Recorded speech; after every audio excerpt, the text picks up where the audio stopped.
প্রাপ্য তদাকং প্লবং দিলম অভ্যাসে বাসনাসক্ত তরন্তি ভবসাগরম। কলিযুগ পাবন অবতার, পরম প্রেমময়, প্রেম পরতত্ত্ব সীমা, রাসবিলাসীর চরম পরিণতি,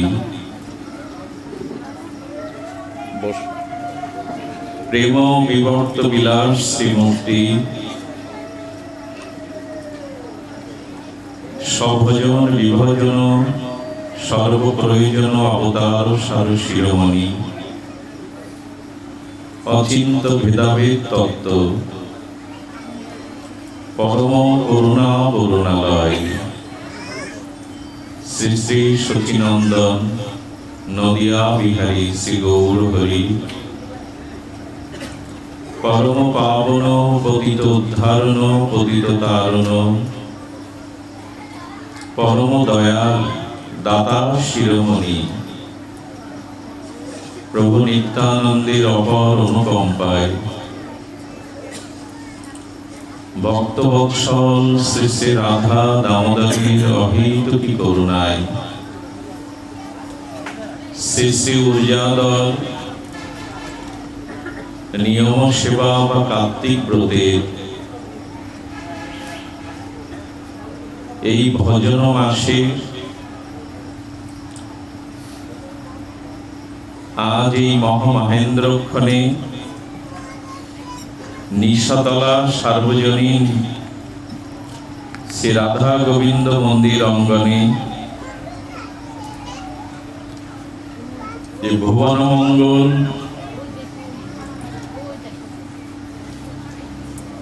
বিশ্বমঙ্গল কলিযুগের যুগধর্ম এবং জীবধর্ম শ্রী শ্রী হরিনাম মহাসংকীর্তনের পূর্বে যে গন্ধাদি মাঙ্গলিক অধিভাস শ্রী পর্ব, সেই পর্বে এই শুভ সন্ধিক্ষণে মহামহেন্দ্রক্ষণে ভগবতী ও ভক্তি সুধা যজ্ঞের প্রারম্ভে জীবন ধন জীবন সর্বস্ব প্রাতঃস্মরণীয় পরম বন্দনীয় শ্রী শিল গুরু মহারাজের পরম পবিত্র যুগল পদারবিন্দে পরার্ধ কোটি দণ্ডবৎ প্রণতি, সমাগত গৌরীয় বৈষ্ণবজন, মহন্তজন, সন্তজন, বিজ্ঞজন, মান্যজন, সুধীজন ও শ্রদ্ধাশীলা দেবী মূর্তি কল্যাণিয়া মাতৃগণ, এই ঊর্জাদর নিয়ম সেবা ব্রতের যে গতকাল শুভ দীপাবলির উৎসব, এই দীপাবলির হৃদয় ভরা সশ্রদ্ধ প্রণাম শুভেচ্ছা অভিনন্দন আপনাদের চরণ কমলে জ্ঞাপন করছি।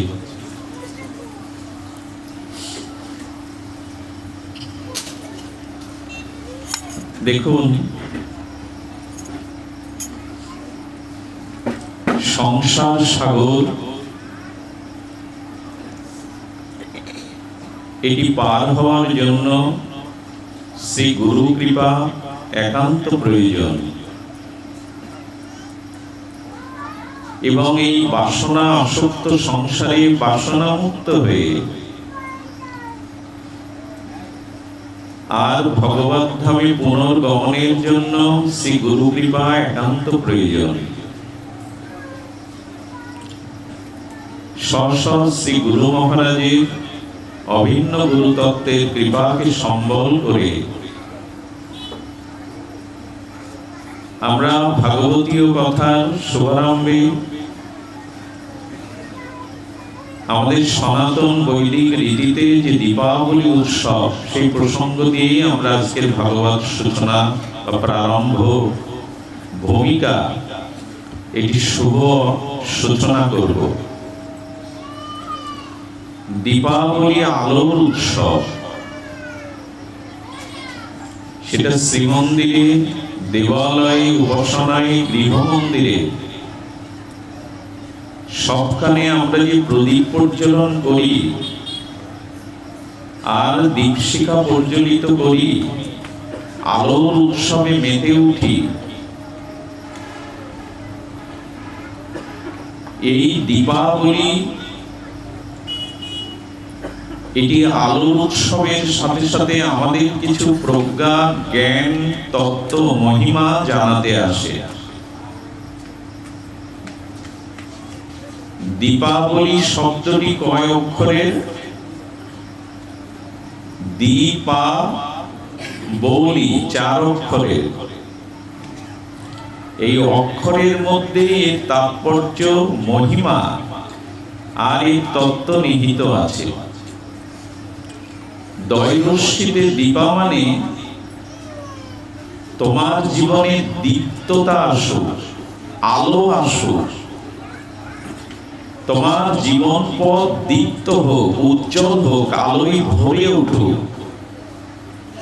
তমসা থেকে জ্যোতিতে ফিরে আসুক, দয়রশ্মিতে দীপ্ত হোক তোমার জীবন চলার পথ। আচ্ছা, আমাদের চলার পথে কি অন্ধকার যে দীপ্ত প্রদীপের দীপশিখা লাগবে? আমার মনে হয় আমাদের জীবন অনেকটাই অন্ধকারে ভরা। প্রথমে জানা প্রয়োজন অন্ধকারের ধর্ম কি।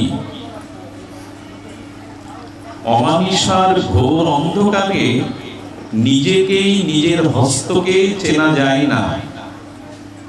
অন্ধকার তাকেই বলে যা বস্তু ধর্মকে ঢেকে দেয়, আবৃত করে দেয়। তো আমাদের জীবনের যে অজ্ঞান, অন্ধকার, তমসাচ্ছন্নতা, এটি ভগবানকে, আত্মাকে, পরমাত্মাকে ঢেকে দিয়ে সংসারটাকে দেখায়। অন্ধকারের ধর্ম বস্তুকে ঢেকে দেওয়া, আবৃত করা। তেমনি আমার জীবনের জন্ম জন্মান্তরের অজ্ঞান তিমির আধার ভগবানকে, পরমাত্মাকেই ঢেকে দিয়েছে, তাকে দেখতে দেয়নি। আধার আছে কিনা আমাদের জীবনে? অন্ধকারের ধর্ম বস্তুকে ঢেকে দেওয়া, আবৃত করা। এখানে সব আলো নিবাপিত করুন, কেউ কাউকে দেখতে পাবেন? আমাদের জীবনের ঘোর তিমির অন্ধকারকে আমরা ঈশ্বরকেই উপলব্ধি করতে পারছি না। হৃদয়ে পরমাত্মা আছে, সত্তা আছে, তাকে উপলব্ধি করতে আধার আছে কিনা আমার মধ্যে? আচ্ছা, অন্ধকারের আরেকটি ধর্ম হলো অন্ধকারে গেলে ভয় নেমে আসে, আসে কিনা? আধারের ধর্ম হলো ভয়। আমাদের জীবনে রোগ, শোক, জরা, ব্যাধি, মৃত্যুর ভয় তো লেগেই আছে। তো এই যে জন্ম, মৃত্যু, জরা, ব্যাধি, ভয়, এই যে আত্মাকে, পরমাত্মার সত্তা, পরমেশ্বরকে আর উপলব্ধি বা তত্ত্ব দৃষ্টিতে না দেখতে পাওয়া, এগুলি অন্ধকারের ধর্ম। এই জন্য বলছেন শুধু বাইরের দীপাবলিতে দ্বীপ জ্বালিও না, তোমার জীবনেও দ্বীপ জ্বালাও। সেই দ্বীপটার নাম হলো জ্ঞানের দ্বীপ, জ্ঞান প্রদীপ জ্বালাও। এই দীপাবলি উৎসব শুধু বাইরের আলোর উৎসব নয়। একবার দাও, দীপাবলি উৎসব শুধু বাইরের আলোর উৎসব নয়। দীপাবলির দ্বি শব্দে বলা হচ্ছে জীবন পথটাকে দীপ্ত করো, উজ্জ্বল করো, অর্থাৎ জ্ঞানের প্রদীপ জ্বালাও। আমি বহুবার এ বিষয়ে উল্লেখ করেছি, তবু অভিপ্রায় আরেকবার স্পর্শ করি। আমাদের জীবনের সামনে আরো দুটি ঘোর অন্ধকার নেমে আসছে। আমাদের জীবন সঙ্গে বড় ঘোর অন্ধকার নেমে আসছে। একটি অন্ধকার হলো মৃত্যুর পরে। মৃত্যুর পরে আমি যে পথে যাব সেটি রহস্যময়, অজানা পথ, জানি না কোথায় যাব। সেই পথে আলো থাকবে না, বড় অন্ধকার। তাই শ্রীগুরুর করুণা নিয়ে, বৈষ্ণবের করুণা নিয়ে, হরি ভজনের দ্বারা যে জ্ঞান ও ভক্তির দীপ জ্বালতে যদি পারো এই জীবনে, তাহলে মৃত্যুর পরে আর অন্ধকার পথে তোমায় যেতে হবে না, আলোর পথে যেতে হবে। আচ্ছা, এই যে দীপাবলি উৎসব, ধ্যান দিন একবার, দাও মা একবার। দীপাবলি উৎসব এটি পূর্ণ পূর্ণিমার দিনে হলে ভালো হতো না? যদি আলোর উৎসব দীপাবলিটা পূর্ণিমার দিন, এই দিনটা নির্ঘণ্টটা ঋষিরা করে যেত, ভালো হতো না? ঋষিরা কি আমাদের মতো? ঋষিরা তাদের তপসাধনায়, যোগের দ্বারা, ধ্যানের দ্বারা অপরোক্ষ অনুভূতি তারা পেয়েছে, তাই বলল আলোতে আলোর প্রয়োজন নাই, অন্ধকারে আলোর প্রয়োজন। আমাদের ষড়ঋতু চক্রে 12 মাসে সব থেকে গাঢ় অন্ধকার নেমে আসে এই কার্তিক অমাবস্যাতে। এই জন্য অন্ধকারে আলোর প্রয়োজন, দিনের বেলায় আলো জ্বালাবার প্রয়োজন নেই। আমাদের জীবন ঘোর অন্ধকারে ভরা, পাপের অন্ধকার, অজ্ঞানতার অন্ধকার, ভোগের অন্ধকার। এই জন্য দীপ জ্বালো, জ্ঞান দীপ জ্বালো। আরেকটি অন্ধকার হলো 10 মাস সেই অন্ধকারের উপলব্ধি আমাদের প্রত্যেকের হয়েছে, সেটা হলো মাতৃগর্ভে প্রবেশ। মায়ের গর্ভে মলমূত্রের দুয়ারে, ওই কীটমিকীটের দংশনে, ওই বিষময় জলাশয়ের মধ্যে 10টা মাস আমরা অন্ধকারে ছিলাম, বড় ঘোর অন্ধকার। ওখানে কেউ আলো পৌঁছাতে পারে না। এই জন্য রাধা দামোদর বলছেন, দীপাবলি উৎসবে আমাদের ঋষিরা জানাচ্ছেন আজকে জ্ঞানের প্রদীপ জ্বালাও, তাহলে ওই মার গর্ভরূপ অন্ধকারে তোমাকে আর কোনো আসতে হবে না, আর ওখানে যেতে হবে না। মানুষের জীবনে দুঃখের কারণ পুনর্জন্ম। আমি যদি জন্ম না নিতাম, কর্মফল ভোগ করতে হতো না। তাই আজকে জ্ঞানের বা ভক্তির দীপ জ্বালাও, যাতে পুনরায় আর ওই মার গর্ভরূপ অন্ধকারে তোমাকে না আসতে হয়। দর্শিতে কি বলা হলো? জীবন পথটাকে দীপ্ত করো, প্রদীপ্ত করো, উজ্জ্বল জ্ঞানালোকে। এর পরের অক্ষরটা কি? দীপা, পয়াকারে। এই পদে হলো পাত্র। আচ্ছা, প্রদীপ জ্বালাবো, এটি স্মরণ করলেই কি প্রদীপ জ্বলবে? প্রদীপ জ্বালাতে গেলে একটি পাত্র চাই, তৈলধারা চাই, সলিতা চাই। তেমনি তোমার ভেতরে শ্রীগুরু প্রদত্ত, বৈষ্ণব প্রদত্ত ভাগবতের মহিমায় যে জ্ঞান বা ভক্তির প্রদীপ জ্বলবে, তুমি পাত্র হয়েছ তো? আচ্ছা, আমাকে যদি আমি প্রশ্ন করি, আমি এই জ্ঞান বা ভক্তির দীপ জ্বালাবার পাত্র হয়েছি তো?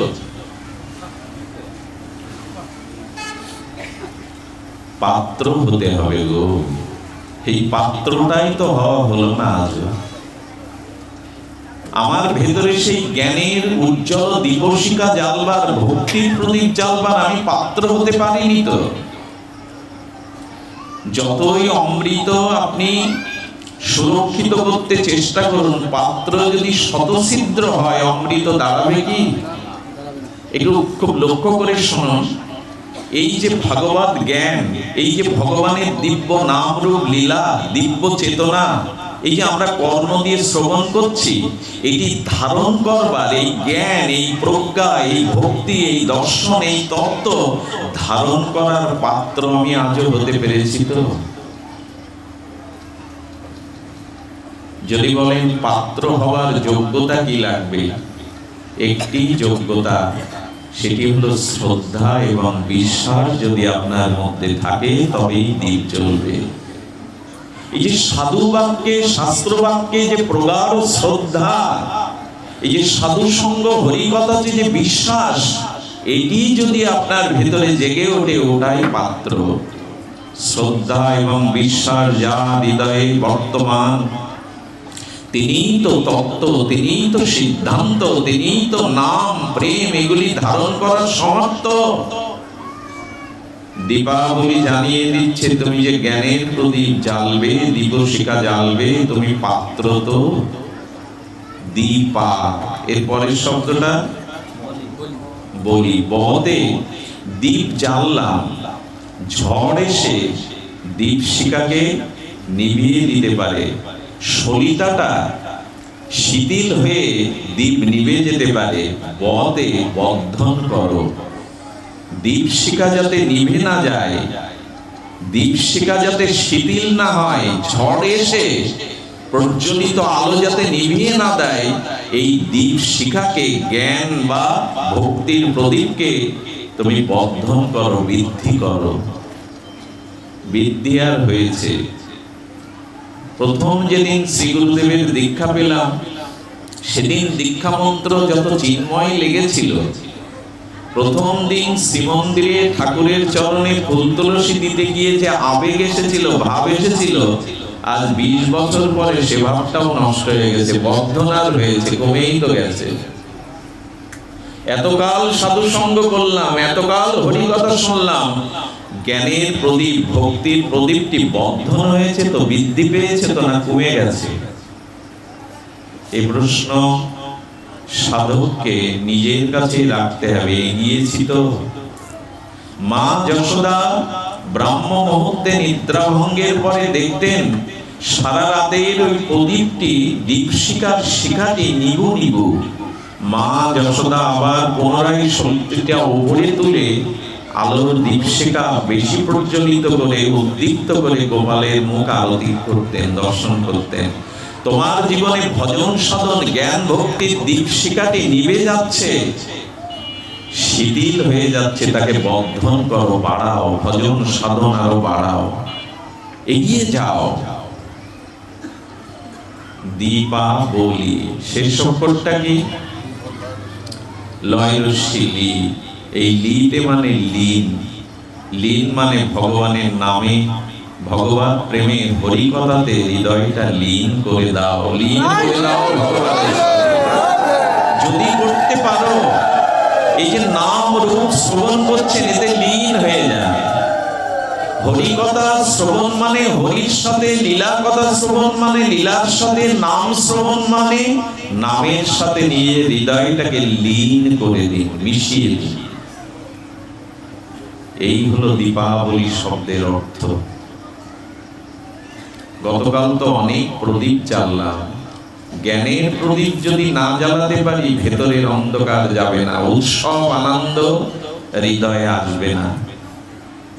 এই দীপ যদি জ্বালাতে চান, এর প্রথম আমাদের উচিত হলো তোলায়াং লাভে না বিনা সর্গম না পুনর্ভবম, ভগবত সঙ্গী সংঘর্ষমাপ্ত নাম কিমতা আশিস।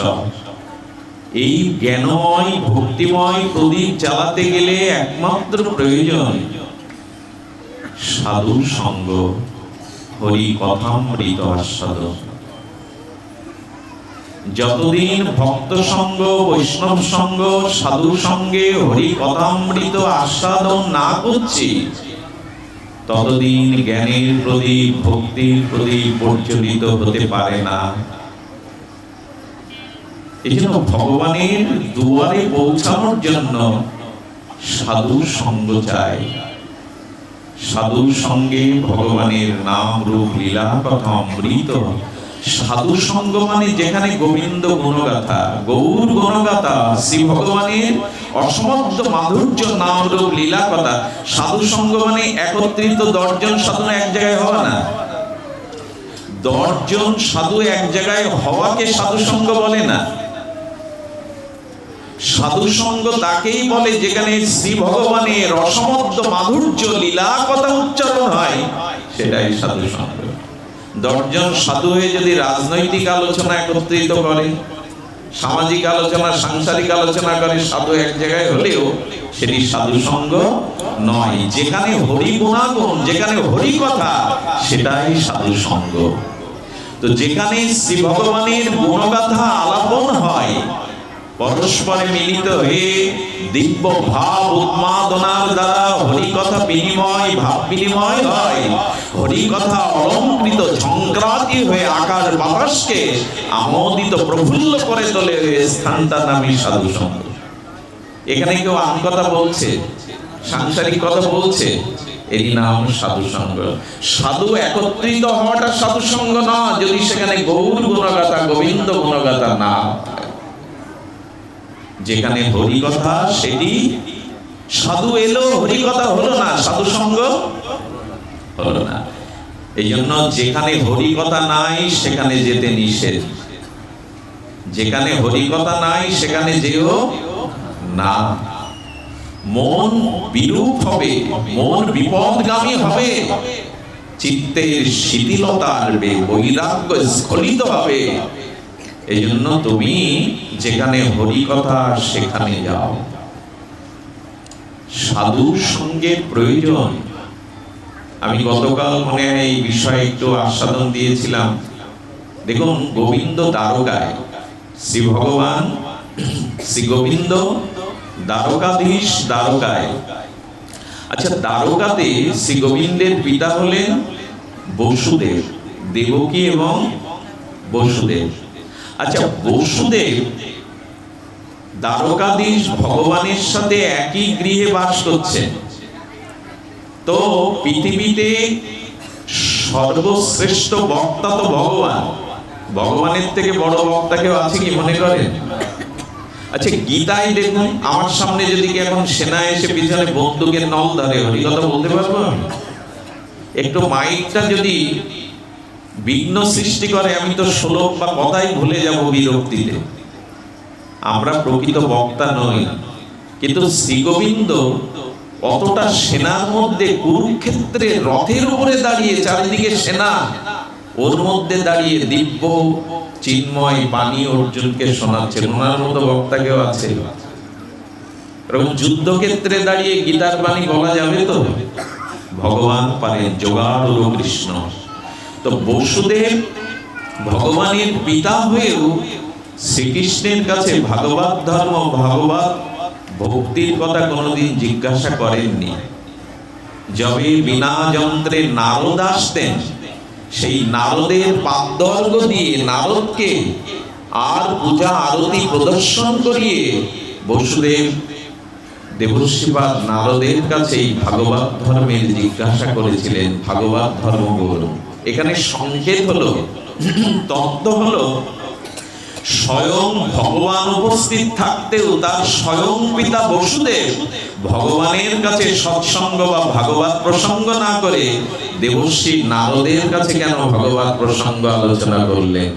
এর একটাই সংকেত, ভগবান আপনাকে ভক্তি দেবে না, ভাগবত ধর্ম দেবে না, দেবে ভগবানের প্রিয় ভক্তই আপনাকে ভাগবত ধর্ম জানবে। এই জন্য ভাগবত ধর্ম দেবর্ষিপাদ নারদের কাছে শ্রবণ করছেন বসুদেব মহাশয়। ভগবান জানিয়ে দিল, অভিন্ন ভগবত কলেবর, অভিন্ন ভগবত সত্তা ভগবত জানিয়ে দিল, ভক্ত সঙ্গেই কেবল ভগবানের উপলব্ধি, ভক্তির উপলব্ধি হয়। দ্বিতীয় দৃষ্টান্তটা নিই। দ্বিতীয় দৃষ্টান্ত হলো রসিকেন্দ্র মৌলি, রসিক শেখর স্বয়ং গোবিন্দ দ্বারকায়। আর উদ্ধব হলো বুদ্ধি সপ্তম পরম জ্ঞানী বৃহস্পতির শিষ্য। আর তিনি মহান জ্ঞানী, ধীর, বুদ্ধিমান, প্রজ্ঞাবান, ভগবানের ন্যায় তার রূপ, তার মাধুর্য। আচ্ছা, সেই উদ্ধবকে গোবিন্দ প্রেম, ভক্তি, ব্রজ প্রেম, রাধা প্রেম, গোপী প্রেম, বিশুদ্ধ নির্মল কেবলা ভক্তি গোবিন্দ উদ্ধবকে দিতে পারেন কিনা? কথাটির দিকে ধ্যান দিন। স্বয়ং রসিকেন্দ্র মৌলি, রসিক শেখর স্বয়ং গোবিন্দ উদ্ধবকে ব্রজ প্রেম, রাধা প্রেম বা বৃন্দাবনের নিকুঞ্জ মন্দিরের প্রেম দিতে পারেন কিনা?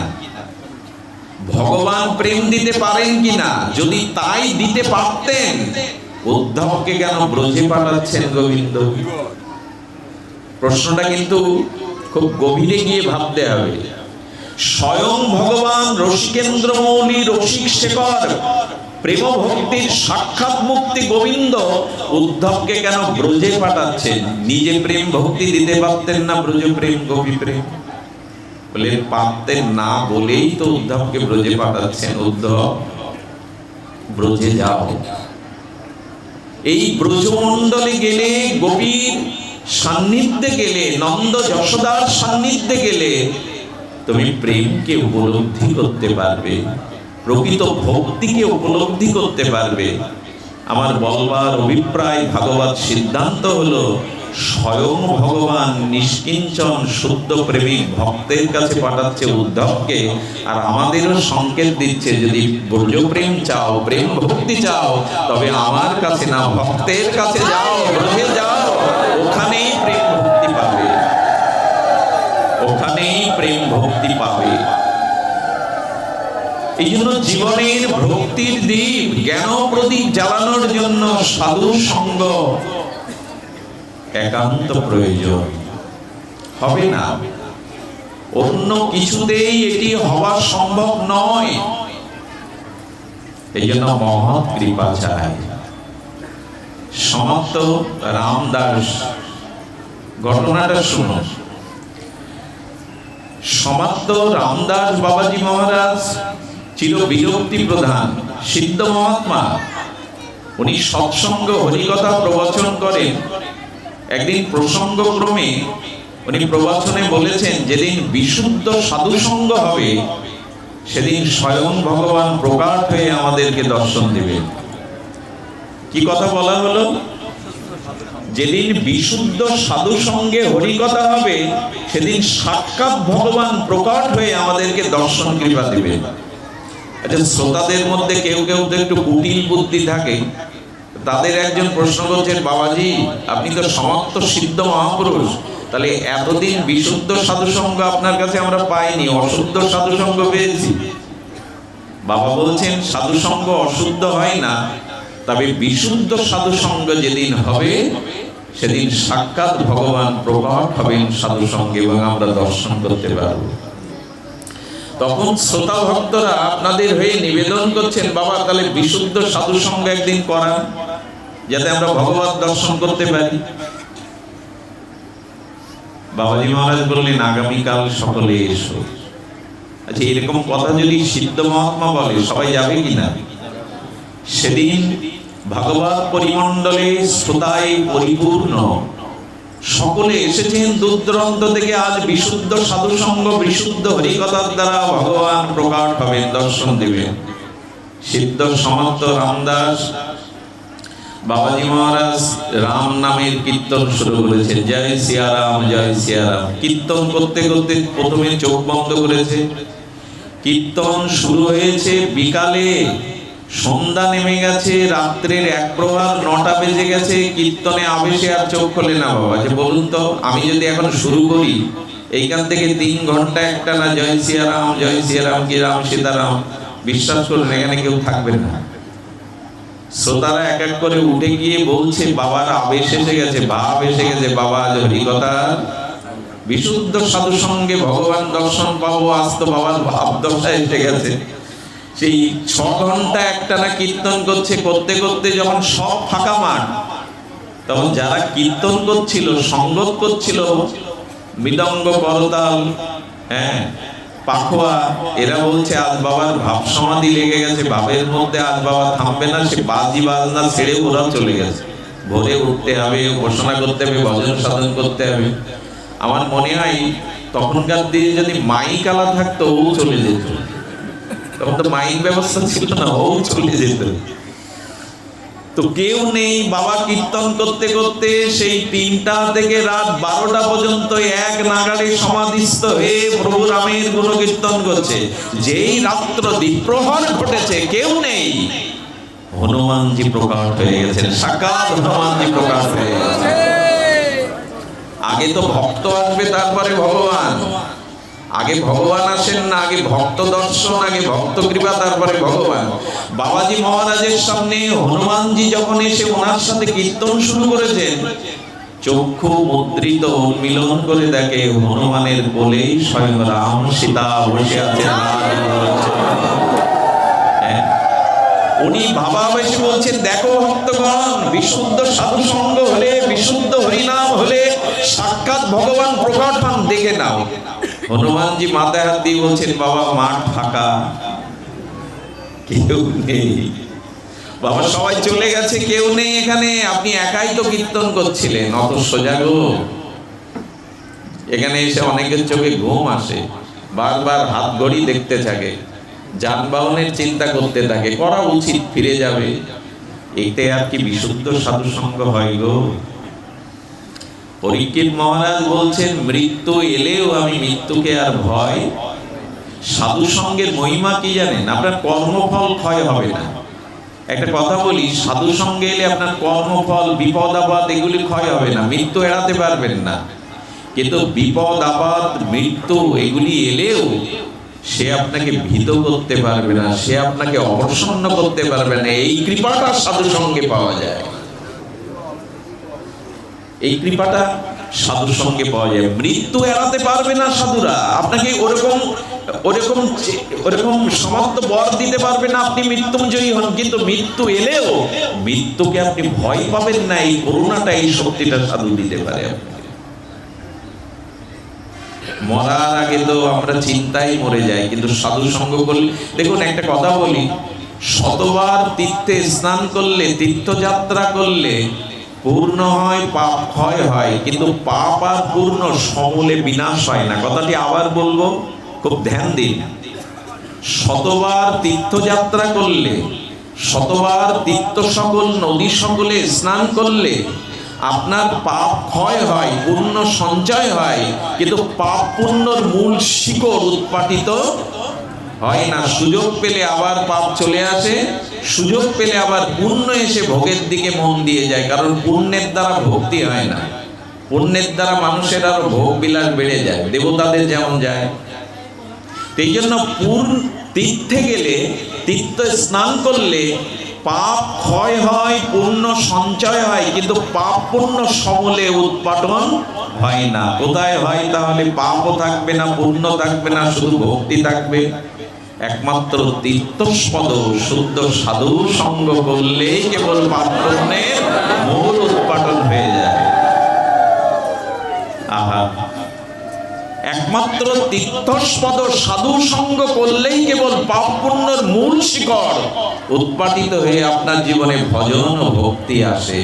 এই জন্য শত কোটিবার তীর্থ স্নান, তীর্থ যাত্রার থেকে একজন শুদ্ধ ভগবানের ভক্তের সঙ্গ পাওয়া, তার মুখে হরিকথা শ্রবণ করার মহিমা আরো আরোতম মহিমান্বিত। আমি গতকাল বলেছিলাম, আজকাল একটি ঘরে অনেকেই যেতে চায়, কি যেন শুভঙ্কর, বিউটি পার্লার। জানতো মায়েরা না, যাওয়াতে অপরাধ নেই। বিবাহের দিনে, উৎসবের দিনে বেড়াতে গেলে বিউটি পার্লার এখনো হয়েছে। আমার মনে হয় আমরাও একটা করলে ভালো হয়। তবে সেই বিউটি পার্লার হলো সাধুর বিউটি পার্লার, সেটাই এখানে এসেছে না যে আপনারা। ওখানে দেহকে, মুখকে সুন্দর করে। বিউটি পার্লারে কি সুন্দর করে? কালোকে ঢেকে দিয়ে, অসুন্দর দাগ ঢেকে দিয়ে আপনাকে সুন্দরী বা সুন্দর বানিয়ে দেয়। ওটা তো দেহ সুন্দর হয়। আর সাধু সঙ্গ, হরিকথারও বিউটি পার্লারে যদি কেউ আসে, তার হৃদয় সুন্দর হয়। যিনি এখানে আসা প্রয়োজন, সাধু সঙ্গে আসলে হৃদয় সুন্দর হয়, মন সুন্দর হয়ে যায়।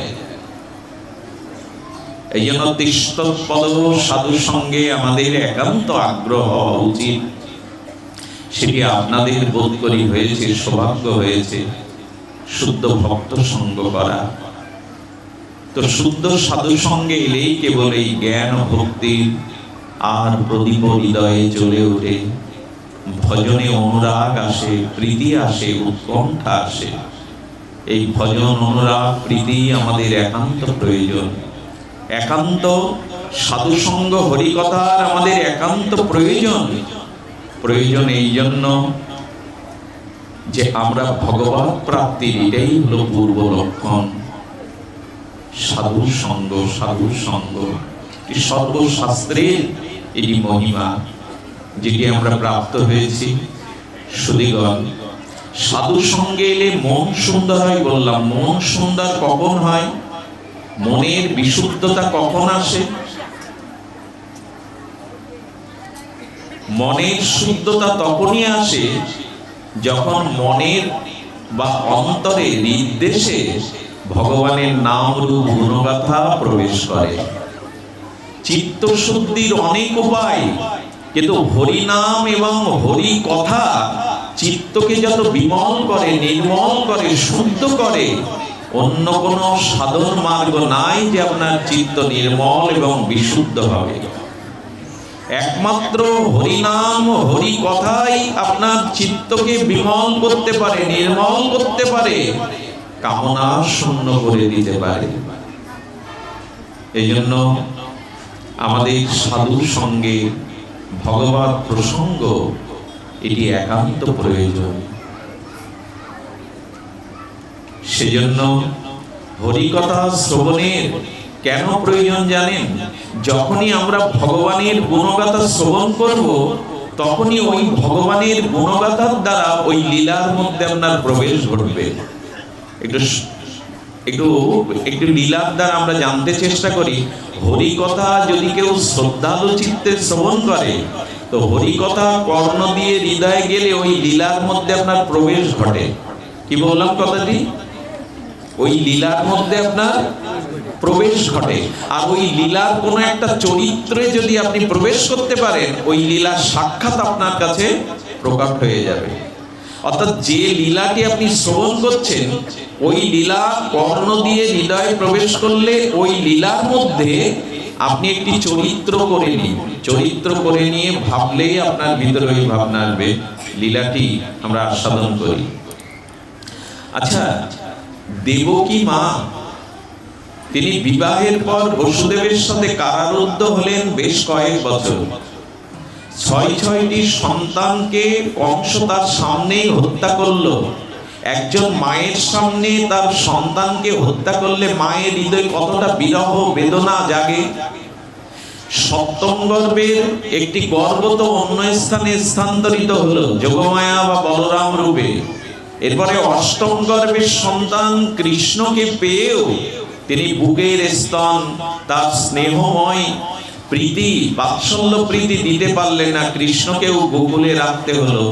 এমন কষ্ট পাওয়ার পরে আর গোবিন্দ 10 বছর 10 মাস পরে আবার গুরুকুলে গেলেন। সেই গুরুকুলে 8-9 বছর কাটিয়ে 20 বছর পরে দেখা হচ্ছে প্রথম দেবকীর সাথে কৃষ্ণের। ক বছর পরে? 20টা বছর পরে। তো কৃষ্ণ কি সেবা নিতে ভালোবাসেন, এটা অনেকের কাছে, রোহিণী মার কাছে শুনে ওনার সেবার থালার মধ্যে একটি ননি ও মাখন দিয়েছেন দেবকী মা।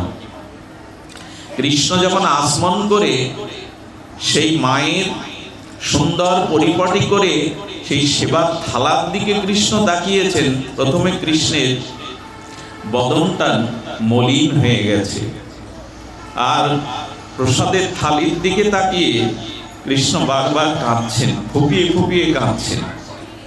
আচ্ছা বলুন তো, 20 বছর পরে দেবকী মা আর কৃষ্ণকে কাছে পেয়ে সেবা দিতে গিয়ে কোনো সন্তান খাবার পাত্র থালির সামনে রেখে যদি ফুপিয়ে ফুপিয়ে কাঁদে, কাঁদতে কাঁদতে কৃষ্ণ উঠেই গেলেন, সেবা নিলেন না, বলুন তো কি জাতীয় কষ্ট দেবকীর চিত্তে আসে। ওইখানে চলে যান, লীলা শুনতে শুনতে লীলার মধ্যে একটা চরিত্রে চলে যেতে হয়, তাহলে লীলার স্ফূর্তি হয় হৃদয়ে। কৃষ্ণ যেমন কাঁদতে কাঁদতে ঘরের রুদ্ধ দুয়ারে ফুলে ফুলে কাঁদছেন, দেবকী মাও কাঁদছেন, বসুদেব ঘটনাটা শুনে কাঁদছেন, দাসীরাও কাঁদছেন। চারিদিকে যেন বিরহের বাতাবরণ, বাতাস বইছে। তার মধ্যে হঠাৎ উদ্ধবজি এলেন। দেখুন, জ্ঞানী কারা, কোন স্থানে, কোন পাত্রে, কোন কথা বলতে হয়, এই জ্ঞানটা থাকতে হয়। যেমন কেউ যদি ভোজন করতে বসে আর কোনো আত্মীয় যদি তাকে মৃত্যু সংবাদ দিতে আসে, কারো মৃত্যু সংবাদ, তবে অন্যের গ্রাস হাতে থাকলে ওই মুহূর্তে তাকে মৃত্যু সংবাদ দেওয়া উচিত নয়। অপেক্ষা করতে হবে উনি অন্নটা সেবা করার পরে বলুন, না হলে হয়তো ওনার অন্নটা হবে না, অন্ন ব্রহ্ম, তাকে উপেক্ষা করা। আচ্ছা, উনি মৃত্যু সংবাদ শুনে ছুটে গেলেন, আর তো ওনার আহার করা হবে না, পথে কত ক্লেশ হবে, কষ্ট হবে। এই জন্য কখন, স্থান, কাল, পাত্র ভেদে যারা কথা বলতে জানে না, ভাব প্রকাশ করতে জানে না, তারা জ্ঞানী নন। তো উদ্ধব এসে চারিদিকে এই শোক, চোখের জল দেখে উনি ঘটনাটা শুনতে চাইলেন। দেবকী মা নির্বাক হয়ে শুধু কাঁদছেন, আমার সেবা নিল না, উচিত কি হলো?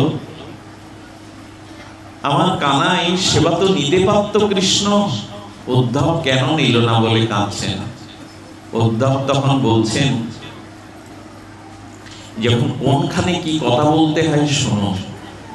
মাকে বলছেন, মা আচ্ছা তুমি কি শুধু কাঁদছো, কৃষ্ণ কি কাঁদেনি? হ্যাঁ গো, ও তো ফুপিয়ে ফুপিয়ে বাচ্চার মতো কাঁদতে কাঁদতে চলে গেল। উদ্ধব বলছেন, উত্তরটা আমি পরে এসে দিচ্ছি মা।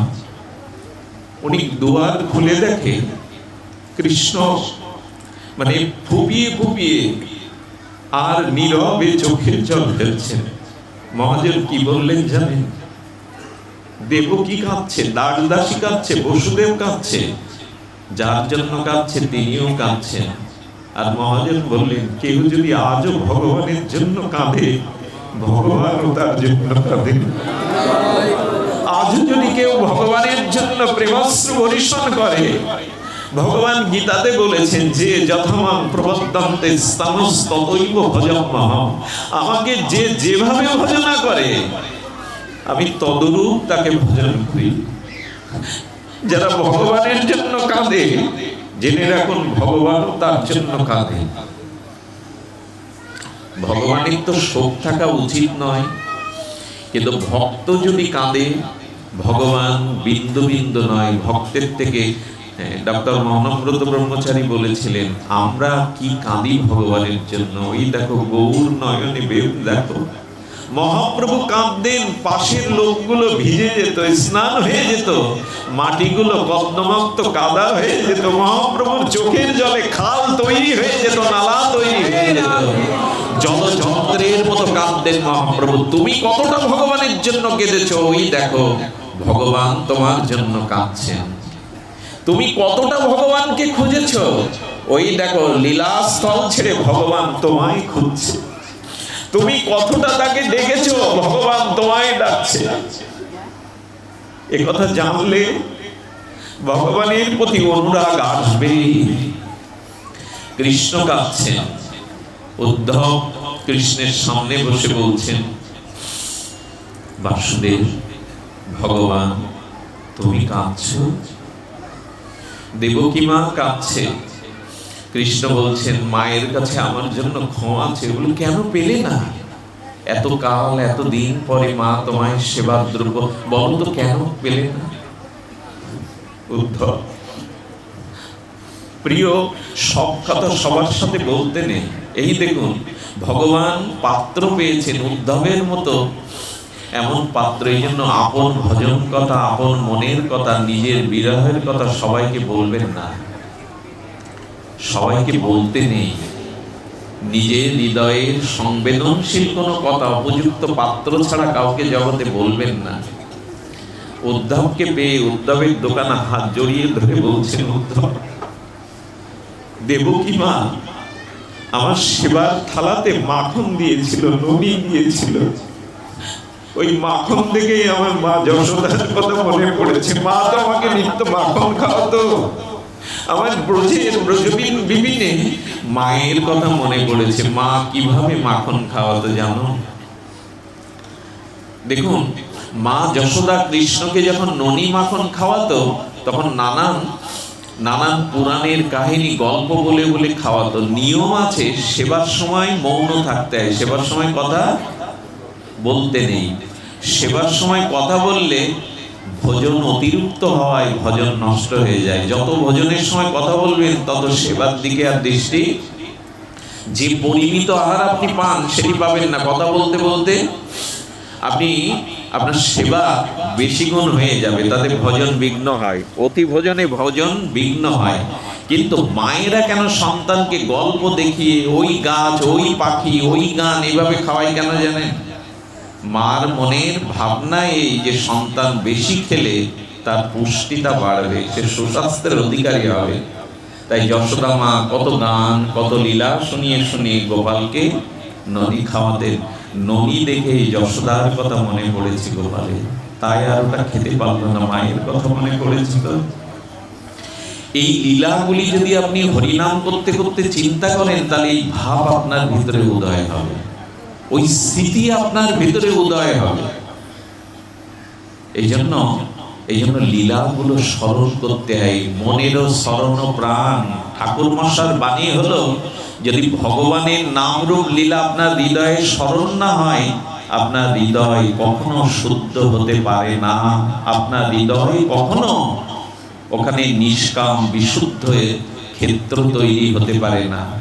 এই জন্য মনেরও স্মরণ প্রাণ, ঠাকুর মশার অনুভব হলো, যদি লীলা স্মরণ না হয়, ভগবানের নাম রূপ লীলা চিত্তে স্মরণ না হয়, তাহলে জানবেন আপনি প্রাণ থাকতেও মৃত। যার চিত্তে, যার মনে, যার হৃদয়ে ভগবত স্মরণ নাই, তার লীলা স্মরণ নাই, তার চিত্তটি প্রাণহীন, মৃত। আজকে আমাদের এই যে দুর্দশা, কেন দুর্দশা? এই জন্য আমাদের চিত্তে বিষয় বাসনার স্মরণ হয়, কামনা বাসনার বৃত্ত বৈভাবের স্মরণ হয়, ভগবানের লীলা স্মরণ হয় না। তাই ঠাকুর মশাই বললেন, সাধন স্মরণ লীলা ইহাতে না করো হেলা, কাই মনে করিয়া সুষা। ভগবানের লীলাগুলিকে বারবার স্মরণ করো, তাহলে চিত্ত শুদ্ধ হবে, ওই ভাব হৃদয়ে উদয় হবে। আচ্ছা, বাড়ি বসে বৃন্দাবনের চিন্তা করা শ্রেয় না বৃন্দাবনে বসে বাড়ির চিন্তা করা শ্রেয়? চিন্তাটা ভালো কোথায় হয়? দেখুন, বৃন্দাবনে গিয়ে যদি 30 বার মোবাইলে খোঁজ নেন, তুমি কেমন আছো, মনা কেমন আছে, সব ভালো আছে তো, ও বৃন্দাবনে গিয়ে আপনি কাজ পাবেন না। আমরা মাঝে ব্রজে গেলাম রাধাকুণ্ডে, একজন দেখি দিনে 30 বার বাড়ি কল দেয়, ভিডিও কল দেয়, অর্থাৎ বৃন্দাবনে বসেও তিনি বাড়ির স্মরণ করছেন। এখন যারা বলেন রাধারানী কৃপাময়ী ব্রজেশ্বরী, আমি ব্রজে যেতে পারলাম না, তাদের বলবো, এই লীলাগুলি বাড়ি বসে বসে আর নাম করতে করতে স্মরণ করুন, আপনি বাড়ি না বৃন্দাবনে পৌঁছে গেছেন, আপনি ব্রজেই পৌঁছে গেছেন। কিন্তু বৃন্দাবনে গিয়েই যদি বাড়ির চিন্তা হতে থাকে, আপনি ব্রজে নাই, আপনি ব্রজে নাই। এই জন্য ব্রজে যেতে পারো না, নাই পারো, এইখানে বসে ব্রজের স্মরণ করুন। সেই নীল যমুনার উচ্ছ্বসিত জল, সেই যমুনা পুলিন, সেই বংশীবর, সেই রাধা কুণ্ড, শ্যামকুণ্ড, তরল প্রেমময়ী রূপ নিয়ে, আর রাধারানী তরল প্রেমবতী রূপ নিয়ে রাধা কুণ্ডে আছে। এই ভাবগুলি আমাদের স্মরণের আজ বড় অভাব। আমাদের প্রকৃত অভাব অর্থের না, বাড়ি গাড়ির না, সহায় সম্পত্তি না, অভাব হলো ভাবের। আমরা ওই ভাবের ভাবনাটা করি না। তাই অনুরোধ করব, কিছু গ্রন্থ কিনুন, এটা নিত্য একটু লীলাগুলি অধ্যয়ন করুন। সাধুমুখে যেগুলি শ্রবণ করেন, ওগুলো হৃদয়ে নাম করতে করতে স্মরণ, ওইখানে পৌঁছে যান, ওই লীলার মধ্যে। ওই লীলার মধ্যে পৌঁছে গেলে দেখবেন লীলা আপনাকে আকর্ষণ করে নিয়ে ওই ভাবনা, ওই ভাব আপনার হৃদয়ে এনে দেবে। এই জন্য লীলা স্মরণ আমাদের। আচ্ছা, লীলা স্মরণ বলছি তো, লীলা না জানলে স্মরণটা করবো কি? আগে তো শ্রবণ করতে হবে, আগে তো লীলাগুলিকে জ্ঞাত হতে হবে, তবেই তো ওকে জানবো। এই জন্য এই ননি দেখে ব্রজের কথা মনে পড়ে গেছে, আর তখনই উদ্ধবকে তিনি ব্রজের আহ্বান করলেন। কারণ একটি কথা বলি জীবনে, এইটা কথাটি একটু নোট করে নেন। শ্রীকৃষ্ণের পাশে উদ্ধব ছিল বলে, উদ্ধবের কাছে নিজের মনের গোপন কথা, ব্যথার কথা বলবার একটি স্থান, পাত্র পেয়েছিল বলে কৃষ্ণ হৃদয়ে এতটা তৃপ্তি, শান্তি পেয়েছিলেন। আমি বলি কি, জীবনে একজন মানুষ প্রয়োজন যার কাছে হৃদয়ের সব কথা খুলে বলে হৃদয়টাকে হালকা করা যায়। আমি জানি না এই মানুষ কে পেয়েছেন, যিনি পেয়েছেন তার চরণে কোটিবার প্রণাম, তার জীবন ধন্য। উদ্ধব ছিল বলেই গোবিন্দ তার প্রাণের অনুভব ব্যথাগুলো, কারণ খুব প্রাণের মানুষের কাছে মনের কথা খুলে বললে হৃদয়টা বড় হালকা হয়। এই ব্যক্তি জীবনে যিনি পাননি তিনি অত বড় হতভাগ্য, অনেক কিছু বঞ্চিত তিনি। ভগবানের কাছে প্রার্থনা করবেন, প্রভু এমন দরদি, এমন প্রাণের প্রাণ একজনকে মিলিয়ে দাও যাতে হৃদয়ের সব কথা তাকে বলতে পারে। এই কথা না বলতে পারা, এই ব্যথাটা জমতে থাকায় মানুষ মানসিক অসুস্থ হয়ে গেছে। আর ভক্তই হলো সেই মানুষ যাকে হৃদয়ের সব খুলে বলবে। জীবনে একজন মানুষ খুব প্রয়োজন, যার কাছে জীবনের সব কিছুই উজাড় করে দেওয়া যায়। কৃষ্ণ যেমন দিয়েছিলেন উদ্ধবকে। ভগবানের কাছে প্রার্থনা করবেন এমন মানুষ যেন জীবনে একজন জোটে, যার কাছে সব খুলে বলা যায়। আমাদের ইন্দিরা গান্ধীর কথা মনে আছে? এই বিশ্ব নেত্রী, উনি দীক্ষা নিয়েছিলেন যার কাছ থেকে, সেই মঠের সন্ন্যাসীকে একবার সংবাদ দিলেন জওহরলাল নেহরু। উনি পিতার উপরে রাগ করে 2 দিন ঘরে দৌড় দিয়েছিলেন, কিছু খাচ্ছিলেন না। আর ইন্দিরার মান ভাঙাতেও অসমর্থ হয়ে পড়লেন নেহরুজি, তার পিতা। হঠাৎ ওনার মাথায় এলো ওনার গুরুদেবকে একবার সংবাদ দেন। শ্রী গুরুদেব এসে দরজায় নক করে শুধু 2টো শব্দ উচ্চারণ করেছিলেন, ইন্দু, মা ইন্দু।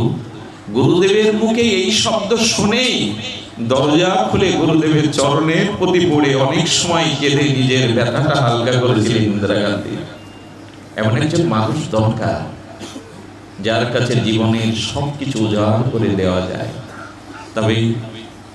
তবে আমাদের নরোত্তম ঠাকুর এই জন্য বলেছিলেন, রামচন্দ্র কবিরাজ, তার সাথে মোর কাজ। উনি বলছেন, জন্মে জন্মে রামচন্দ্রের মতো যেন সঙ্গ পায় আমি, যার কাছে নিজের সবকিছুই। আর জন্মে জন্মে, এক জন্মে না। ঠাকুর নরোত্তম বলছেন, রামচন্দ্রের নরোত্তম সঙ্গ মাগে, রামচন্দ্র সঙ্গ মাগে নরোত্তম। এই পদটা আপনারা অনেকেই কীর্তনে পদে শুনেছে, রামচন্দ্র সঙ্গ মাগে নরোত্তম দাস। কেন মাগছেন? মনের মতো হৃদয়ের একজন প্রয়োজন, যেখানে এইরকম ভাব বিনিময় করে নিজেকে উজাড় করে আর হৃদয়টাকে ভারমুক্ত করা যায়। এটা ভগবান পেয়েছিলেন বলেই উদ্ধব এত প্রিয়। গোবিন্দ বলেছিলেন, জানো জানো উদ্ধব, আমার অর্ধাঙ্গিনী লক্ষ্মী দেবী আমার কাছে যতটা প্রিয় না, আমার দাদা বলরামও আমার কাছে যতটা প্রিয় না, আমার ভক্ত আমার কাছে ততটা প্রিয়, ভক্ত আমার কাছে ততটা প্রিয়। এই জন্য জীবনে একজন প্রয়োজন গোবিন্দ পেয়েছিলেন উদ্ধবকে, আর এই জন্য উদ্ধবকে তিনি পাঠাচ্ছেন। তবে একটা কথা বলি, কথাটা খুব গোপন কথা বলছি। আমাকে এক মহাত্মা এই কথা দুটো শুনিয়েছিলেন, যদি কখনো কোনো বনবাসী নিষ্কিঞ্চন শুদ্ধ বৈষ্ণব দর্শন করতে যান, কিভাবে যেতে হবে সেটি এখানে বলা হচ্ছে। ভরত চলেছেন, সন্ত শিরোমণি ভরত চলেছেন চিত্রকূট পর্বতে। কি করতে চলেছেন? রামচন্দ্রকে ফিরিয়ে আনবেন। এবং চিত্রকূটে যে মহাত্মা সাধু সন্ত আছে তাদের দর্শন করে রামচন্দ্রকে ফিরিয়ে আনবেন। শুনুন, উনি রথ নিয়ে যাচ্ছেন, সেনা নিয়ে যাচ্ছেন, হাতি ঘোড়ায় যাচ্ছেন। আর যখন রথ নিয়ে, সেনা নিয়ে, হাতি ঘোড়া নিয়ে আসছে, তখন চিত্রকূট পর্বতের উপরে এক বৃক্ষের শাখায় বসে লক্ষণ বলছেন, প্রভু আদেশ দিন, আপনার এই ভৃত্য দাস লক্ষণ একটা বানেই ওদেরকে শেষ করে দিতে পারবে। কারণ আমার মনে হয় ভরত যদি আপনার সাথে দেখা করতে আসতো, একা আসতো, হাতি ঘোড়া, যুদ্ধ অস্ত্র নিয়ে আসছে মানে আমাদের সাথে যুদ্ধ ঘোষণা করতে এসছে, চিরদিন অযোধ্যার রাজা হবে বলে। রাম হাসছেন, এসে বলছেন, ভরত তুমি শাখা পরে দেখো তো ভরত একা আসছে কিনা, রথ হাতি ঘোড়া সৈন্য সামন্ত নিয়ে আসছে কিনা। বলে না, রথগুলো পেছনে, সেনা পিছনে, ভরত একাকী আসছে। রাম বলছে এবার পায়ের দিকে তাকিয়ে দেখো তো ভরতের পায়ে খড়ম আছে কিনা। কিভাবে ভগবানকে পেতে হয়, কিভাবে ভগবানের পথে সাধু দর্শনে যেতে হয়। বলে খড়ম নেই, খালি পায়ে আসছে। রামের চোখের কোণে তখন সজল হয়ে গেছে, লক্ষণ নেমে এসো। লক্ষণ, ভরত খালি পায়ে আসছে কেন জানো? খালি পায়ে আসছে এই জন্য যে আমার প্রভু রাম এই পথ দিয়ে, এই নগ্ন পায়ে বনভূমিতে, তপভূমিতে গেছে। তাই ভরত ভাবছে যে প্রভুর পায়ে এই তপ্ত বালুকণা, এই তপ্ত তাপ, এই কণ্টকীর্ণ কাটা বা এই যে কাকর, প্রভুর চরণে কেমন ব্যথা লেগেছিল, কেমন বেজেছিল তার চরণ। এই জন্য ভরতের পায়ে, নগ্ন পায়ে যখন কাটা ফুটছে, ভরতের পায়ের ব্যথার অনুভূতি নাই। উনি মনে মনে করছেন আমার প্রভুর চরণে, কমল চরণে জানি কি জাতীয় ব্যথা লেগেছিল। এভাবে যাই তো আমরা ভগবান দর্শনে, এভাবে যাই তো আমরা সাধু দর্শনে। নিজের পায়ের বিদীর্ণ কাটার ব্যথা নিজে অনুভব করছে না, ওই ব্যথাটা পাওয়ার সাথে সাথে প্রভুর চরণে কিভাবে কাটা বিদীর্ণ হয়ে ব্যথা লেগেছিল ওটা ভেবে ভরত কাঁদছে। এই জন্য সাধু দর্শন, ভগবত দর্শনে লোক লস্কর হাতি ঘোড়া নিয়ে যেতে নেই। রথ নিয়েছে কেন জানেন? প্রভুকে রথে করে আনবেন বলে, কিন্তু নিজে রথে ওঠেননি, পায়ে হেঁটে এসেছে। আর উদ্ধব যখন ব্রজে গেল না, উদ্ধব গোপীদের কাছে যাওয়ার পরে, ব্রজবাসীদের দেখার পরে রাজ মুকুট ধুলাতে ছুঁড়ে ফেলে দিল।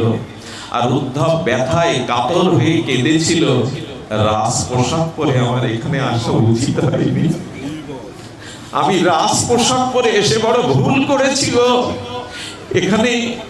এখানে বিরহের জায়গা, এখানে শূন্যতা, হাহাকারের জায়গা, এখানে রাজ পোশাক পরে যেতে নেই। এই জন্য বৃন্দাবনের বাবাজিদের দেখেছি, যদি একটা কাপড় তারা কেনে না, ওই সাদা কাপড়টা বৃন্দাবনের রেণুতে, ধুলিতে আগে কাদা করে নেয় জল ঢেলে। কেন? ওই যে কাপড়টা, সাদা কাপড়টা ওই বৃন্দাবনের রজের কাদাতে মাখিয়ে তামাটে করে শুকিয়ে নিয়ে পরে। বাবা, পরিষ্কার কাপড় কেন ব্রজের রেণুতে কাদা করে তামাটে করে পড়ছো? আমার তো প্রেম নাই, আমার তো ভক্তি নাই। এই ব্রজের ধুলিতে, এই বৃন্দাবনের ধুলিতে প্রেম ভক্তি মাখানো আছে। এই ধুলি মাখা বসন গায়ে পড়লে যদি ওই ধুলি কণার স্পর্শে আমার ভেতরে প্রেম জাগে, সাধু দর্শনে কিভাবে যেতে হয় এটা উদ্ধব বলেছিলেন। রাজ পোশাক খুলে ব্রজ ধুলাতে, গোপীর ধুলাতে, চরণ ধুলাতে গড়াগড়ি দিয়ে বলেছিলেন, হে গোপী, আমি বড় ভুল করেছি এই পোশাক পরে এসে।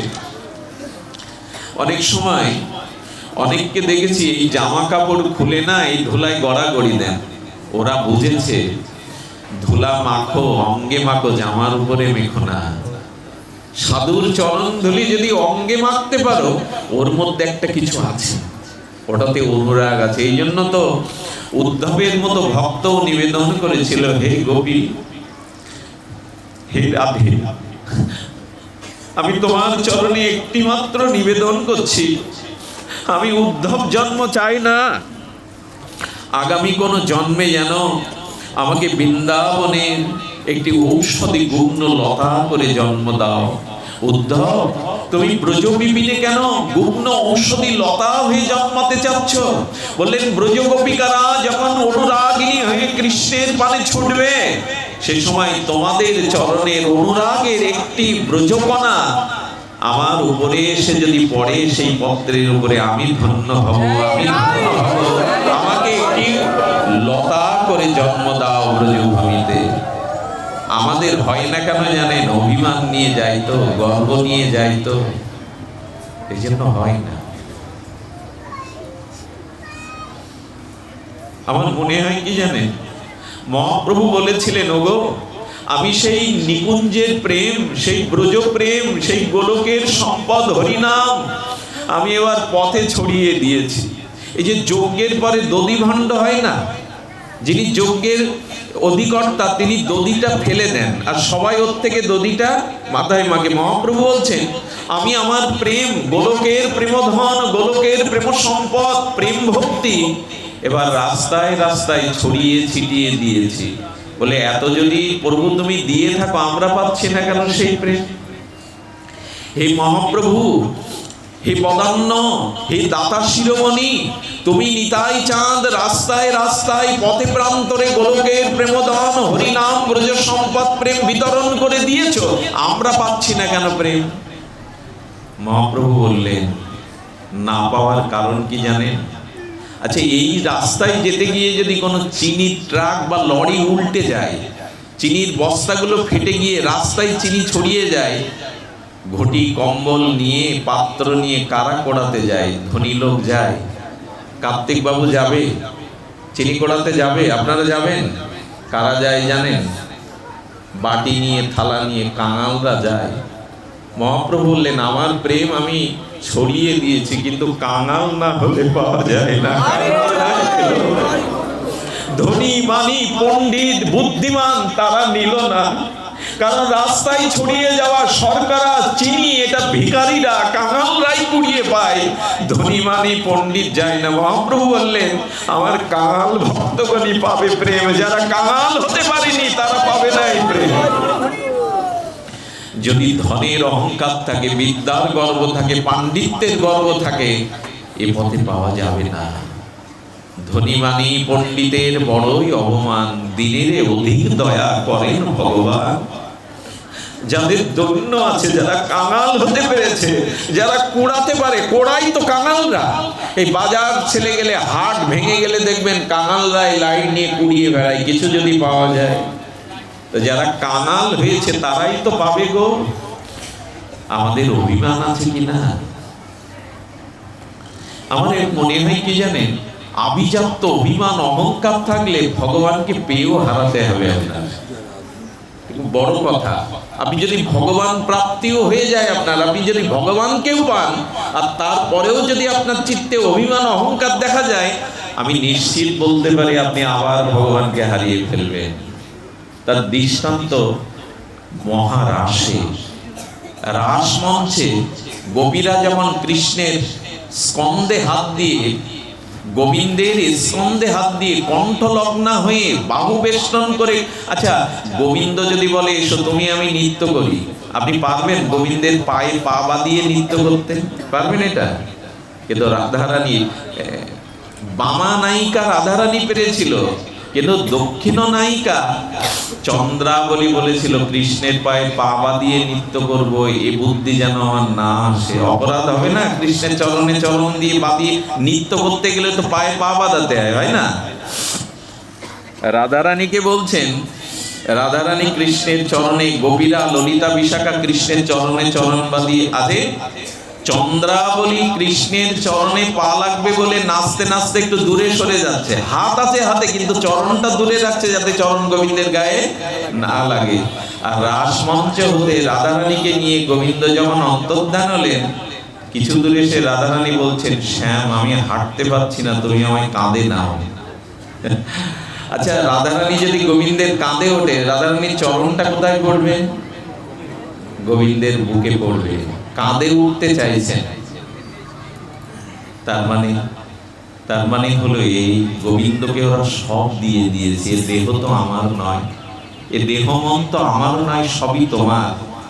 তোমার বস্তু তোমাকে দেওয়ার ভিতরে কোনো মর্যাদা তো থাকে না, বিভেদ থাকে না। তো যখন এমনি করে দিয়েছে, গোবিন্দের চিত্তে অভিমান থাকে না, কিন্তু জগৎকে জানানোর জন্য একটি লীলা ঘটলো। কি লীলা জানেন? আমরা এত ভাগ্যবতী, আমরা গোবিন্দের কণ্ঠালগ্না হয়ে পায়ে পা দিয়া নৃত্য করছে গোবিন্দ আমাদের সাথে, আমরা এত ভাগ্যবতী। এই যেই নিজেদেরকে সৌভাগ্যবান মনে করে অহং এসেছে, সঙ্গে সঙ্গে রাজ মঞ্চ হতে গোবিন্দ অন্তর্ধান হলেন। কি সংকেত এলো আমাদের জীবনে? আপনি যদি ভগবানকেও পান আর আপনার জীবনে যদি অভিমান অহংকার দেখা দেয়, ভগবান আপনার থেকে এই একটা জিনিস আসুন না প্রার্থনা করি আমাদের চলে যায়। অভিমান, অহংকার, এটি যতদিন আছে ভগবান পেয়েও আপনি হারাবেন। বিদুরের বাড়ি খুদখুড়ো খাওয়ার জন্য গোবিন্দ বারবার প্রার্থনা করে, কিন্তু দুর্যোধনের অভিমানী অহংকারীর কাছে গেলে গোবিন্দের ক্ষুধায় লাগে না।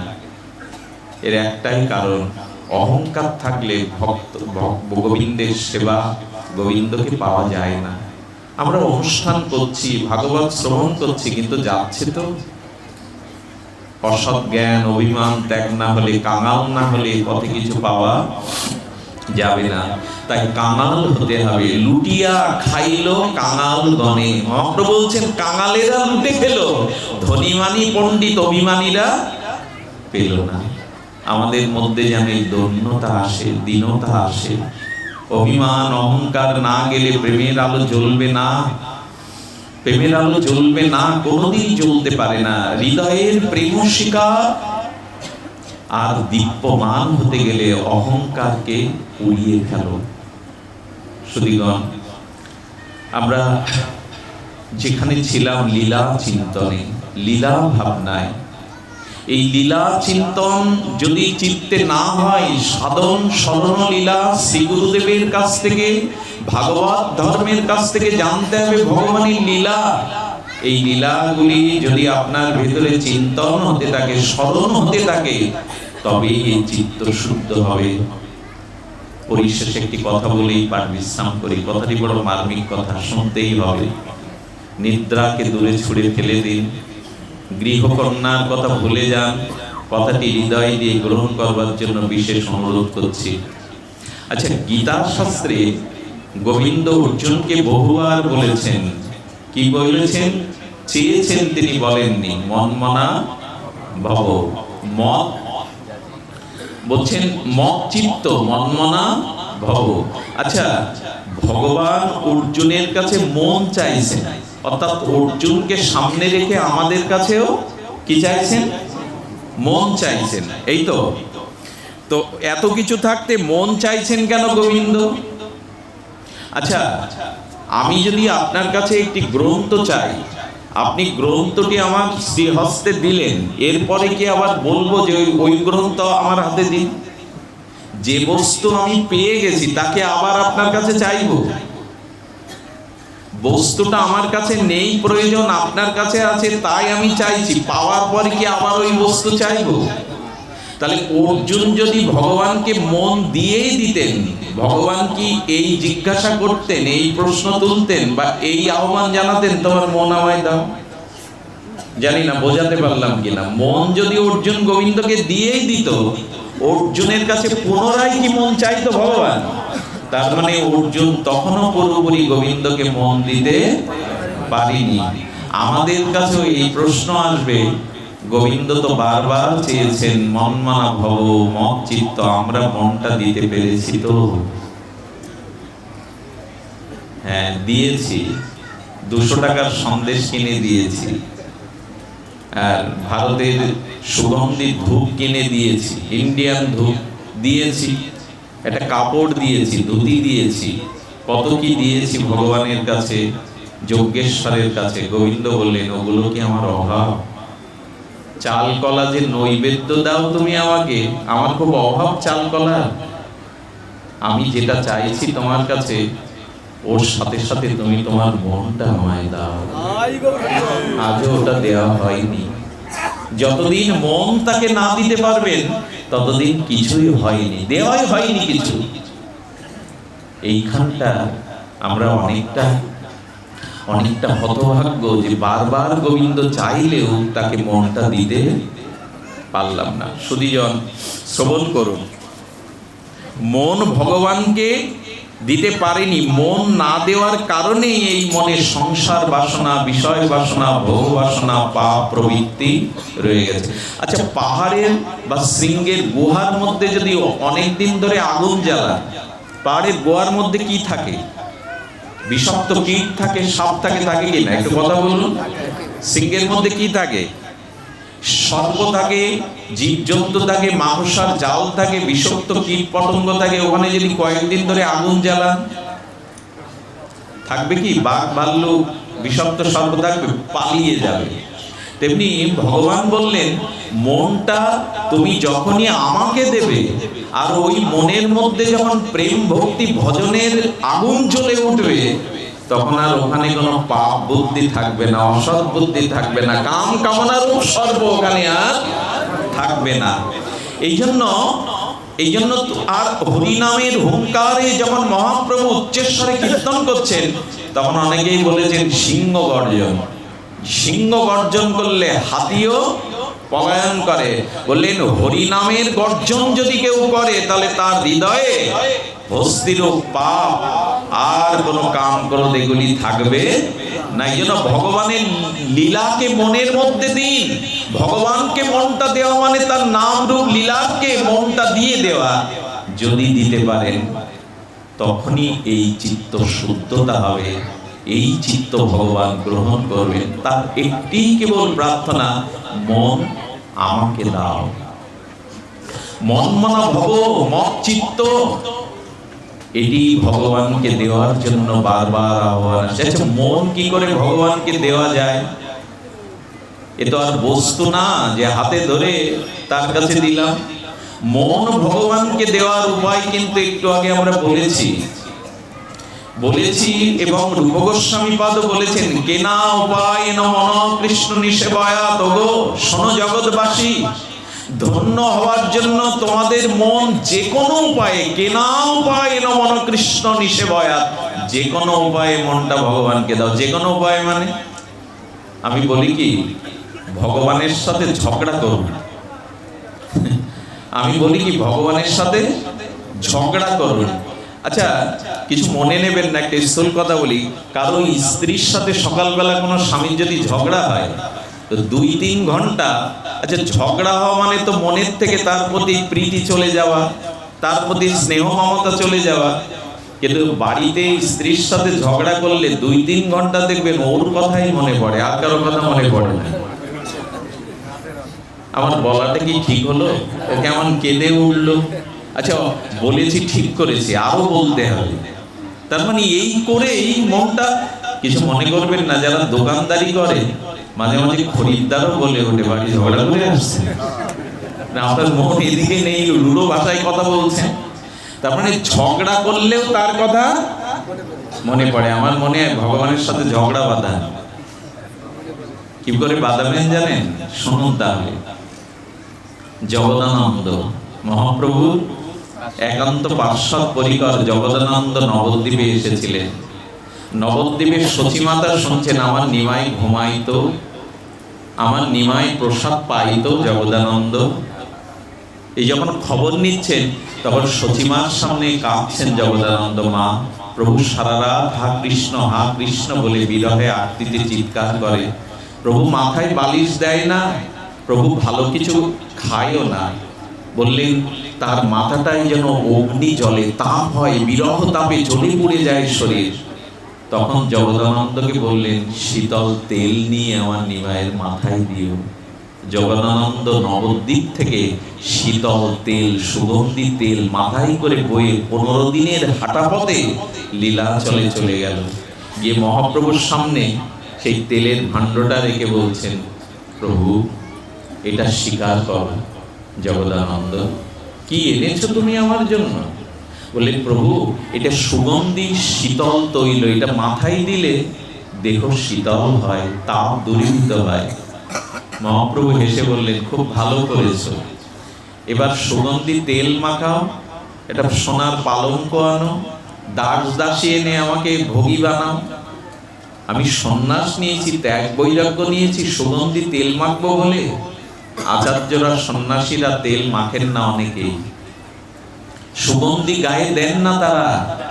মহাপ্রভু বলছেন, আমাকে ভোগী পেয়েছে, যাও তেলটা কাজে লাগবে, জগন্নাথের প্রদীপে দিয়ে এসো, তাতে জগন্নাথ খুশি হবে। জগদানন্দের ভাবটা কেমন জানেন? সত্যভামার ভাবের মতো। উনি তখন বলছেন, আনলাম তোমার জন্য, খুব বড় ত্যাগী হয়ে গেছে না, ঝগড়া শুরু করে, যেন ঝগড়া ভগবানের সাথে ঝগড়াতেও কতটা মন ভগবানে যায় দেখুন। ও এতটা পথ বয়ে আনলাম, কোথায় তুমি বিরহে আরতিতে ক্রন্দনে তোমার মাথা অগ্নিময় তাপ হয়ে যায়, আর এই বিরহ থামাবার জন্য শীতলের জন্য আনলাম, তুমি আমাকে বলছো জগন্নাথ মন্দিরে দিতে, তবে দিচ্ছি দাঁড়াও বলে মহাপ্রভুর সামনে পুরো ঘরটা ভেঙে দিয়ে তেলগুলো ছড়িয়ে ফেলে দিল। সাথে সাথে ঘরে দরজা দিয়ে বলল, থাক তোমার তেল, ঝগড়া করাও ভালো। 2 দিন ধরে জগদানন্দ ঘর খোলেনি, 2 দিন জগদানন্দ নিজে কোনো প্রসাদ পায়নি, ঘরে দোপ দিয়েই আছে। গৌরহরি জানেন সব। দুপুরের একটু আগে উঠেছেন, দরজায় দাঁড়িয়ে বলছে, জগদানন্দ ওঠো, জগদানন্দ ওঠো, 2 দিন না খেয়ে পড়ে আছো, আমার প্রতি অভিমান করে ঝগড়া করে, জানো আজ তুমি প্রসাদ না দিলে আমিও পাবো না, আমিও প্রতিজ্ঞা করছি আমিও পাবো না। যেই বলেছে তুমি প্রসাদ না দিলে আমি পাবো না, জগদানন্দ অভিমান ভুলে দরজা খুলে প্রভুর চরণে লুটিয়ে পড়েছে, প্রভু তুমি প্রসাদ পাওনি।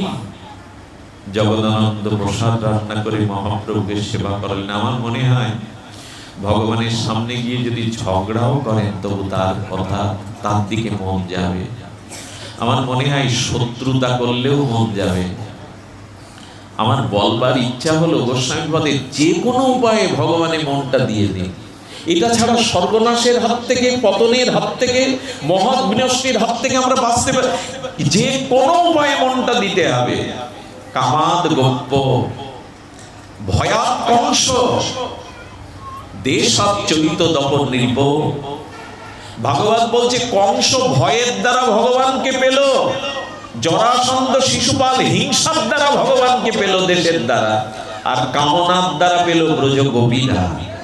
যে কোনো উপায়ে মনটা তাকে দাও। আপনার যার সাথে ঝগড়া হয় সেই শত্রু যদি আপনার থেকে বেশি ক্ষমতাবান বলবান হয়, ওই শত্রুর চিন্তায় আপনার ঘুম হারাম হয়ে যাবে। শত্রুতা করেও যদি ভগবানের কথা মনে পড়ে, তা করুন কংসের মতো, রাবণের মতো।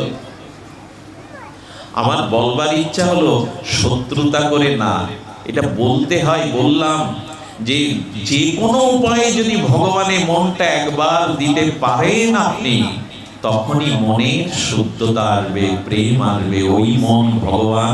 এই জন্য উদ্ধবকে বলেছিলেন কামনা মনস্কা গতি, হে উদ্ধব ব্রজবাসীদের মন ব্রজবাসীদের কাছে নেই, ব্রজবাসীরা মনটা আমাকেই দিয়ে দিয়েছে, তাদের মনই তাদের মধ্যে নেই।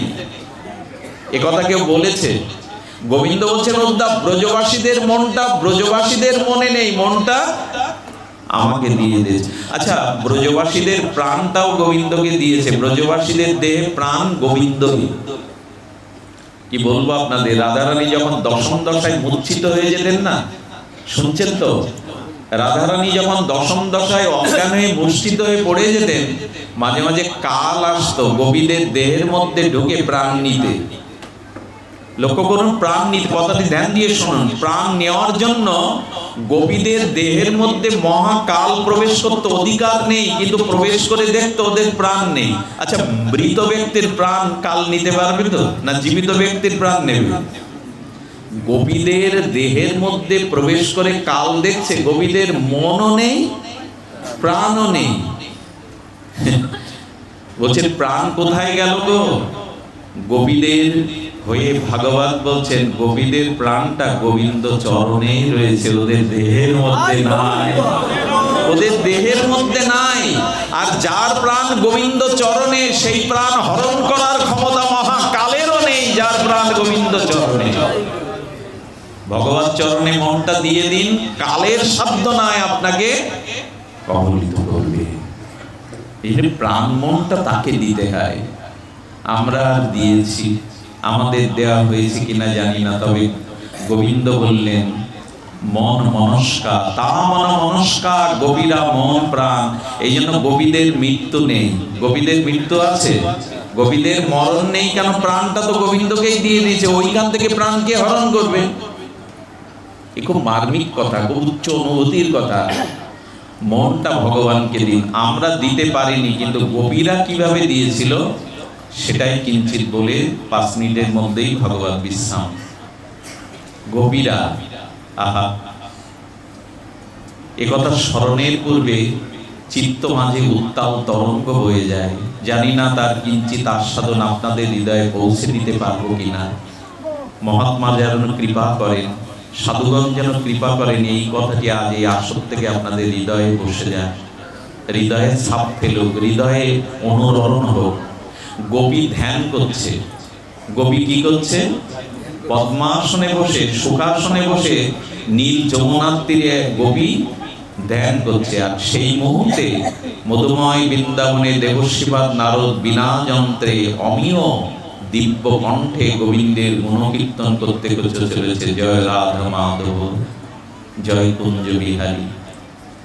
এই সুমধুর রাগ আলাপের দ্বারা যখন দেবশিবাদ রাধা মাধবের গুণকীর্তন শুরু করেছে, ওই গোপী যিনি যোগ অবলম্বন করে, গোপীদের কিন্তু তপস্যাও নেই, গোপীদের যোগও নেই, গোপীদের তীর্থ পর্যটন নেই, এমনকি বলতে হয় গোপীদের একাদশীও নাই।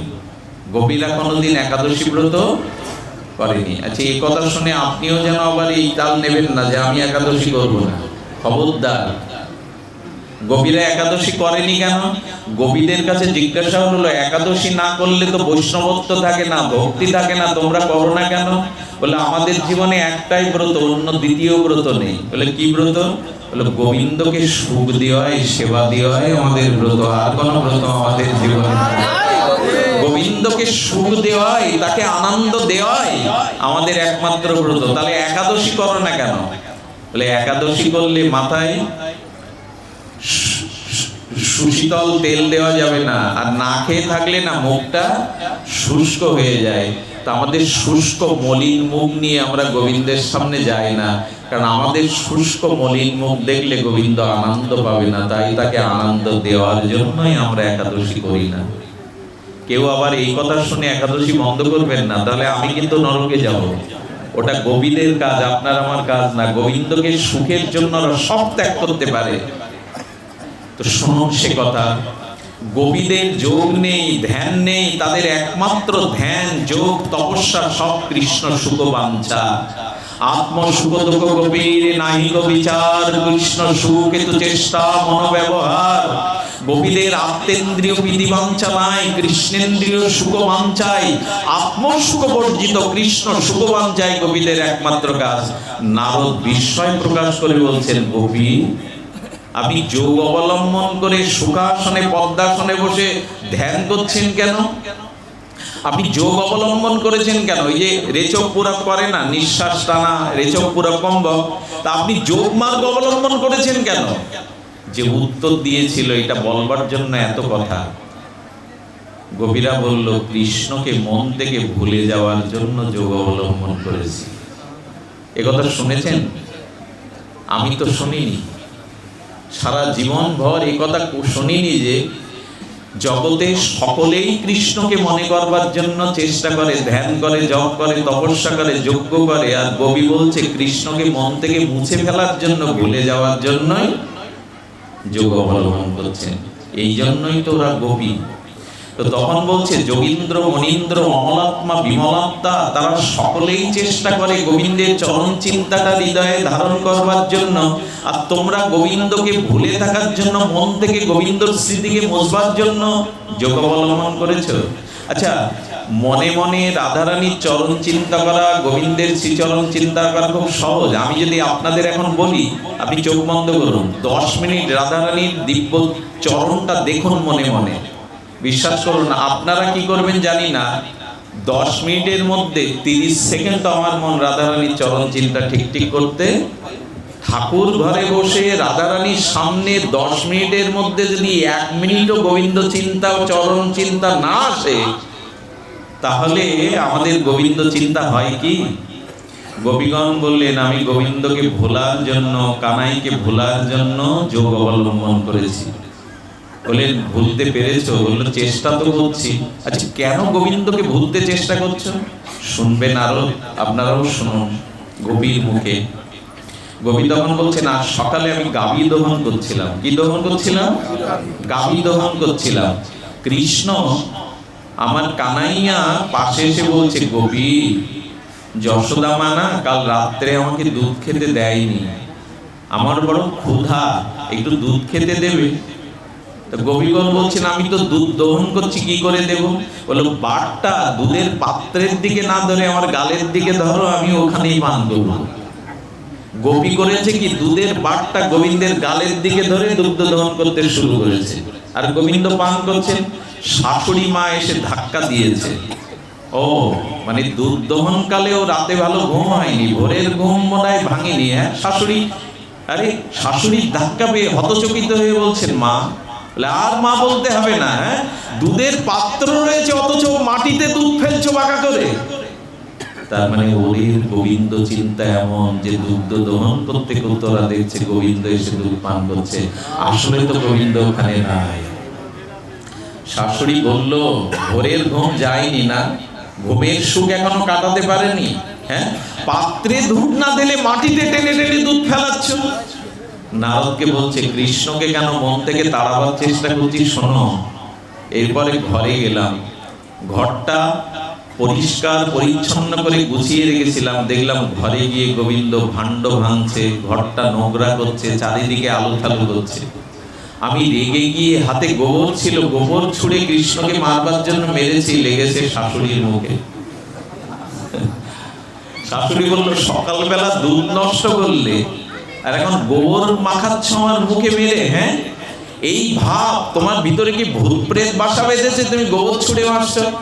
মা ক্ষমা করে দিন, আমি তো কানাই ঘর অগোছালো বলেই তার মুখে মেরেছি। নারদ জানো, আমি যখন দুপুরে রান্না করতে বসেছি তখন কৃষ্ণের বংশীধ্বনি শুনতে পেলাম, আর ওই বংশীধ্বনি যেই কানে এলো, কড়ার উপরে জলটা না দিয়ে জ্বলন্ত কাঠের উপরে জল দিয়ে দিয়েছি, পরমান্নতে লবণ দিয়েছি, পরমান্নতে লবণ দিয়েছি। সংসারও আমাকে করতে দেবে না, ও আমার ঘরের সুখ রাখবে না, তাই তো যমুনা কুলে বসেছি, মন থেকে গোবিন্দকে কি করে তাড়াবো? তাকে মন থেকে না তাড়িয়ে দিলে আমি বাঁচবো না, আমি সংসার করতে পারবো না। তবে এইটুকু বলি, যদি গোবিন্দকে মন একবার দিতে পারেন, তার চরণ যদি একবার ধরতে পারেন, তবে পুতনাকে গোবিন্দ বলেছিল, পুতনা যে একবার আমাকে ধরে, সে যদি আমাকে ছাড়তে চায়, আমি আর কোনো কালে তাকে ছাড়ি না। কেউ যদি একবার আমাকে ধরে, তাহলে আমি তাকে আর কোনোদিনই ছাড়ি না। আসুন না, আসুন না, একবার মনে তার চরণ দুখানা জড়িয়ে ধরি, তাহলে আমি তাকে ছাড়তে চাইলেও সে আর কোনো জন্মে আমাকে ছাড়বে না। নিশাতলা আমাদের শ্যামল